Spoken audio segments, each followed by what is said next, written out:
The empire in decline. The invasion of the West. Military decline, retreat, and humiliation. Around 1600, Christian Europe began an unprecedented historical expansion.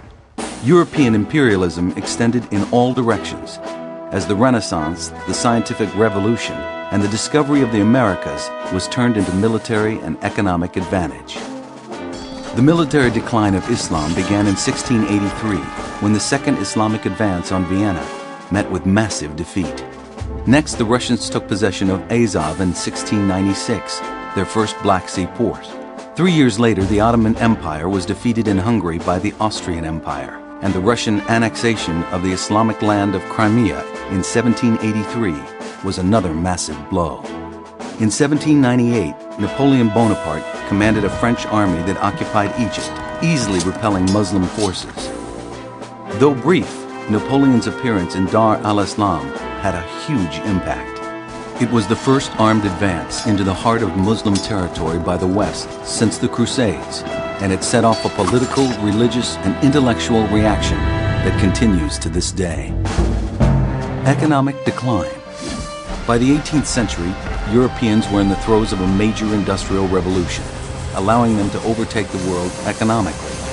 The Industrial Revolution was spurred by technological advancements in mass production, steam engines, mechanized weaving machines, skilled labor, and the advent of capitalism and global exploration. For centuries, Muslim economies prospered from the production of agricultural goods and quality art, sold along Islam's extensive trade routes. Now European industry was manufacturing an endless amount of machine-fabricated products, cheaper than Muslim artisans could produce by hand. As competitive European products appeared in markets and shops throughout the world, Muslim businesses began failing, and the high standard of living once enjoyed by Muslims declined. Military defeat, the sick man of Europe. By 1877, Tsar Nicholas IV of Russia believed his forces were stronger than the Muslims. He publicly chided the Ottoman Empire as a dying man and a corpse, and he insisted the corpse should be divided up amongst major European powers. Next, Russia claimed Muslims were persecuting Christian Slavs in Bulgaria and invaded. At war's end, the Islamic Empire ceded Romania, Bosnia, Herzegovina, Cyprus, Montenegro, and Bulgaria. Within a few years, France invaded Morocco, Algeria, and Tunisia, while Egypt was conquered by Britain. Also, Italy invaded Libya, while Persia was divided by Russia and Britain into spheres of influence.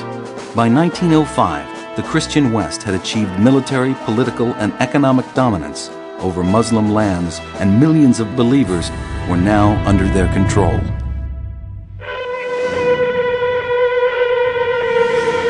Islam's conservative response. In the Islamic view, temporary cessation of jihad against the infidel is not cataclysmic.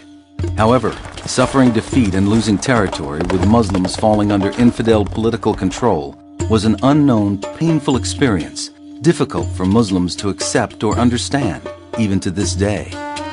Now Muslims were under the rule of powerful Christian armies, and Muslims throughout the Ummah were shocked. How could Christianity have overcome Islam? How could non-believers with an inferior religion control the true believers who had submitted to Islam? Islamic religious leaders and thinkers concluded that Islam had lost its way over the years from the straight path revealed by Muhammad.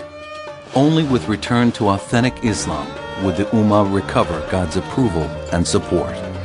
The Prophet Muhammad had reacted similarly to losses to the Meccans at the Battle of Uhud, and thus helped to reinforce the idea that Muslims should respond to setbacks and challenges by looking inward to their ideology and roots for solutions. The cultural impact of the West.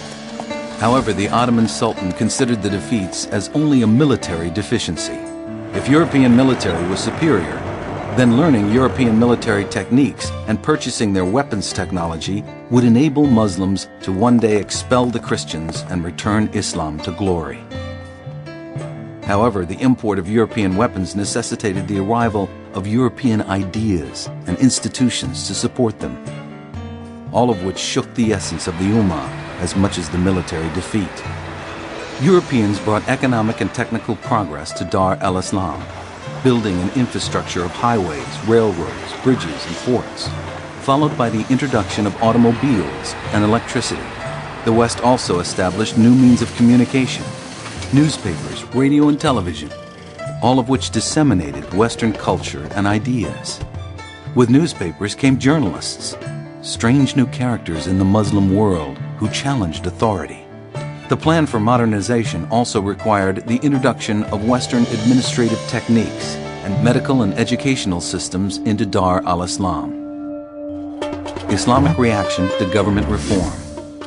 Peace with the satanic Dar al-Harb, extensive cooperation, and cultural exchanges with Christendom, as well as adoption of Western methods of government, had far-reaching theological implications for Muslim thinkers. Europe was considered Dar al-Harb, the historic and perpetual enemy of Dar al-Islam. A permanent state of war with Dar al-Harb and the impurity and inferiority of the Harbi were fundamental beliefs of the Ummah. While reformers advocated secularism and nationalism as the path to revival, the Muslim religious class advocated exactly the opposite, that only a return to traditional Islamic doctrine would return the Ummah to glory, rather than incorporation of new ideas. Thus, Muslim leaders considered the reform movement as nothing less than a declaration of war for the eradication of Islam.